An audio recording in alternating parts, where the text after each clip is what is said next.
Good morning, student. Today we again discuss chapter 4 Basic Geometrical Ideas. बेटा आज हम geometry के बारे में पहली बार पढ़ेंगे इस और आप पहले भी ज्योमेट्री थोड़ा सा पढ़े हुए हैं। तो सबसे पहले मतलब ज्योमेट्री का क्या मीनिंग है, what is the geometry. Geometry दो वर्ड से बना है। ज्योमेट्री क्या है, पहली वर्ड है ग्रीक वर्ड है। कैसा वर्ड है, ग्रीक वर्ड है और दो वर्ड से बना है, जियो और मेट्री। जियो का मीन है अर्थ, जियो का क्या मीन है अर्थ, और मेट्रिक जो होता है मेट्रॉन से बना है और मेट्रॉन मीन्स मेजरमेंट। मेजरमेंट इसका मतलब क्या हो गया, अर्थ का मेजरमेंट, या ये कहिए अर्थ का मेजर का मतलब हम किसी जो भी शेप दिया रहेगा उसका मेजरमेंट किस तरह से करेंगे।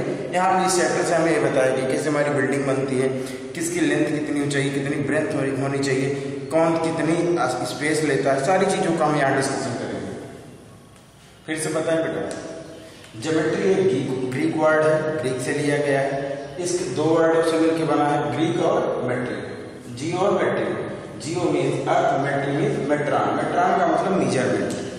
तो अब शुरू करते हैं टॉपिक। पहला हमारा है पॉइंट। पॉइंट क्या होता है, पॉइंट का मतलब हम पेन पेंसिल या किसी भी शार्प पॉइंट से अगर कहीं पे ऐसे रख दें वो एग्जैक्ट लोकेशन होता है। क्या होता है, एग्जैक्ट लोकेशन। पॉइंट क्या होता है, exact location. Point is a exact location. Exact location का मतलब ऐसे माइंड मार्कर लिया था और ऐसे यहाँ पर रखा, ठीक है। तो अब इस जो एक पॉइंट, इसी को हम क्या कहते हैं, पॉइंट कहते हैं। इसे किसी कैपिटल लेटर से लिखा जा सकता है, कैपिटल लेटर कोई भी ले लेंगे, समझ गए, ए टू जेड में कोई भी लेटर ले सकते हैं। अब जो पॉइंट होता है इट हैज नो लेंथ, इसकी ना कोई लेंथ होती है, नो ब्रेथ, कोई ब्रेथ भी नहीं होती, नो हाइट, नो हाइट। इसका मतलब क्या हो गया, ना इसमें कोई लेंथ होती है, ना कोई ब्रेथ होती है, ना कोई हाइट होती है। ये केवल एक एग्जैक्ट लोकेशन है, एग्जैक्ट लोकेशन है। क्लियर हो गया होगा। और कैसे हम किसी पेन से, किसी पॉइंट पेंसिल से, किसी कंपास से, किसी भी चीज से पॉइंट को ऐसे इंडिकेट करते हैं और उसको कोई लेटर लिख दें, ए बी, आप कुछ भी लिख सकते हैं, जेड भी लिख दीजिए। उम्मीद है क्लियर हो गया होगा। सेकंड आता है हमारा लाइन सेगमेंट। क्या आता है, लाइन सेगमेंट। लाइन सेगमेंट का मतलब आपने स्केल तो देखा ही होगा बेटा, क्या देखा, स्केल या कोई इस तरह की चीज है उसको देख लीजिए, जिसमें क्या है, दो एंड पॉइंट है ना, एक तरफ ए है दूसरी तरफ ए, मतलब इसका अंत है, एक तरफ से शुरू है दूसरी तरफ से खत्म है। इसका मतलब क्या होता है, लाइन सेगमेंट होता है जिसकी दूरी निश्चित होती है, मतलब it has a definite length, it has a definite length. पहली बात क्या होगी, डिफिनिट लेंथ, और दूसरी बात क्या होगी, इसमें दो एंड पॉइंट हो गए, एक इस तरह से, एक इस तरह से। तो कितने एंड पॉइंट हो गए, दो एंड पॉइंट। और जब कोई चीज निश्चित होगा तो उसे नापा जा सकता है। इसी तरह से मान लीजिए हमने एक डायग्राम ले लिया, यहाँ पे ए लोकेट कर दिया, यहाँ पे बी, तो ये लाइन सेगमेंट ए बी हो गया और उसके ऊपर एक ऐसे प्लेन लाइन खींच देते हैं। अब आप कहेंगे क्या सर जी हम इसे ए बी ही लिख सकते हैं, नहीं, आप इसे बी ए भी लिख सकते हैं और हम इसकी लंबाई को मेजर कर सकते हैं, ठीक है। ये क्या है, लाइन सेगमेंट, एक पार्ट ऑफ लाइन है, पार्ट ऑफ लाइन का, लाइन का कोई एक हिस्सा। मान लीजिए कहीं ऐसे लाइन, अभी लाइन के बारे में डिस्कस होता है, ऐसा कोई पॉइंट है और यहाँ पे इस तरह से लिया गया है, तो अगर मान लीजिएगा तो इसकी दूरी हम मेजर कर सकते हैं, लेकिन लाइन जब पढ़ाएंगे भी तो बताएंगे। क्लियर हो गया होगा। थर्ड पॉइंट है हमारा लाइन में बेटा हम क्या करते हैं कि जैसे हमारा कोई ऐसी चीज जो दोनों तरफ बढ़ाया जा सके, स्टैंड किया जा सके, जिसे हम मेजर ना कर पाए, मेजर ना कर जाए, मतलब दोनों तरफ बढ़ाया जा सकता है। It can B स्टैंडेड in both direction. इसका मतलब मान लीजिए कोई चीज है, इसको इधर भी बढ़ाया जाए और इधर भी बढ़ाया जाए, ये हमारा लाइन है। तो हम बोर्ड पे इसको तो देखिएगा, इसको तो रिप्रेजेंट कर नहीं सकते, फिर भी हमने ऐसे ले लिया और दिखा दिया ये लाइन है। जब इसको दिखाया नहीं जा सकता तो इसका कोई एंड पॉइंट नहीं होगा, मतलब इसमें क्या हो गया, it has no end point, it has no end point. पहली चीज तो एंड पॉइंट नहीं होगा। दूसरा, it can be standard in both direction, extended in both direction. Any problem? ठीक है। और इसको कैसे रिप्रेजेंट करते हैं? ए बी और दोनों तरफ क्या एरो, एरो का मतलब ये है इसको इधर भी बढ़ाया जा सकता है और इसको इधर भी बढ़ाया जा सकता है। क्लियर हो गया होगा? अब बेटा एक पॉइंट यहाँ मिसिंग है, रे।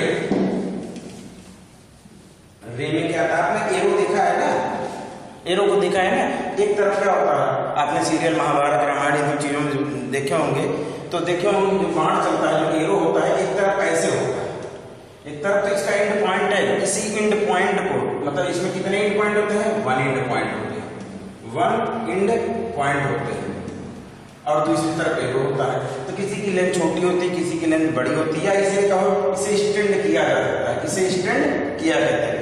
इसी एंड पॉइंट को क्या कहते हैं? इनिशियल पॉइंट भी कहते हैं, इनिशियल पॉइंट भी कहते हैं।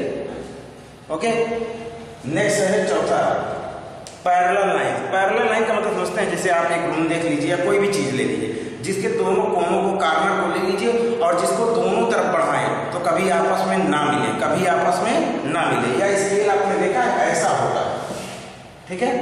तो इसकी क्या होती है? दोनों लाइन कभी आपस में मिलती नहीं, और इनके बीच की दूरी क्या होती है? हमेशा बराबर। अगर 4 मीटर है, ये भी कितना होगा?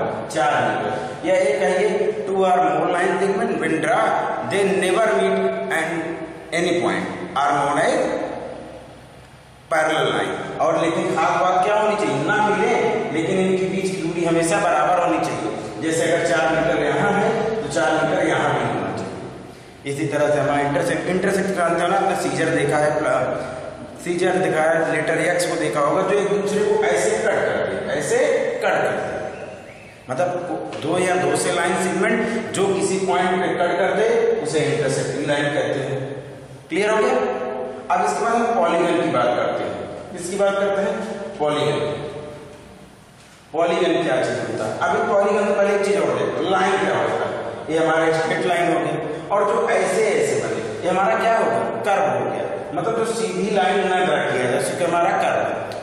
कर्व दो तरह का होता है, ओपन कर्व और क्लोज कर्व। ओपन कर्व और क्लोज कर्व। ओपन कर्व क्या है?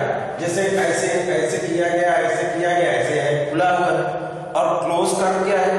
जो बंद हो जाए, मतलब ऐसे करके एक जगह बंद हो गया, ये हमारा क्लोज कर्व है। अब आता है पॉलीगन।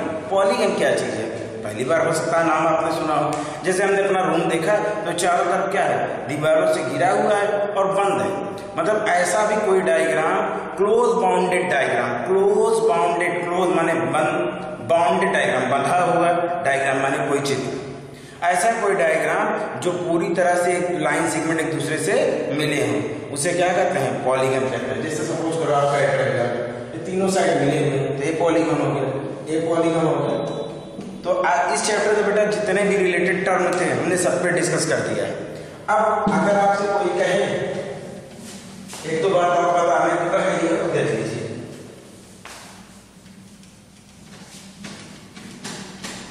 कह दिया कि भैया 4 सेंटीमीटर स्केल में लाइन खींची, तो आपने स्केल लिया, यहाँ पे स्केल में आपने देखा होगा 0 है। क्या है?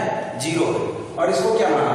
1 सेंटीमीटर है, 2 है, 3 है और 4 है। ऐसे स्केल में तो बहुत बड़ा, और इनके भी छोटी छोटी लाइन है। ये सेंटीमीटर है और ये क्या है? मिलीमीटर। और 1 सेंटीमीटर में क्या होता है? 10 मिलीमीटर होती है। तो आप जब भी स्केल से मेजर करना चाहते हैं, पहली चीज तो स्केल को सीधा रखते हैं, दूसरी बात हम 0 से स्टार्ट करते हैं। कहाँ से स्टार्ट करते हैं? 0 से।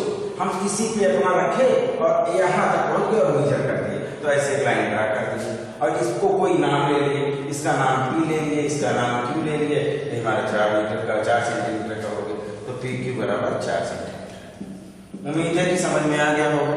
इस चैप्टर के बारे में अगर आपको कोई दिक्कत हो तो फिर से हमें कमेंट करके पूछ लीजिएगा। ओके।